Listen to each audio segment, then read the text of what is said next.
কোরআন শরীফে আছে সূরা মুলকের মধ্যে, জাহান্নামী যখন চিৎকার করবে, জাহান্নামের ফেরেশতারা তখন বলবে, আলাম ইয়াতিকুম নাদির, এই নাফরমান, তোমারে কি কেউ কোনোদিন জাহান্নামের ভয় দেখায় নাই?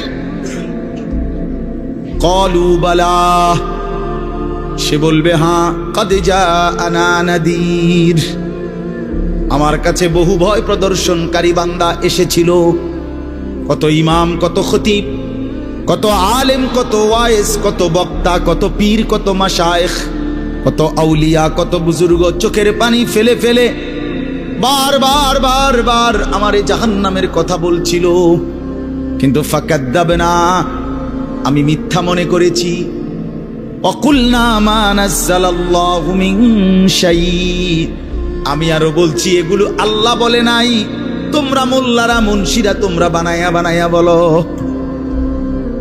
হ্যাঁ, অনেক বেত্তমিজ লোক আছে, ও আইতো না হুজুররা যত কয় এত না, না আমরা জানে, আমরা আগেও একবার ফিডা খাইয়া আইছে, আমরা একবার ঘুরে আইছে হাসরের মাঠ, আমরা জানে যত কয় এত না। ও কইতে লাগলে সবাই কয়, বাড়াইয়ে কয়, মাইক ফাইলে কে না কয়।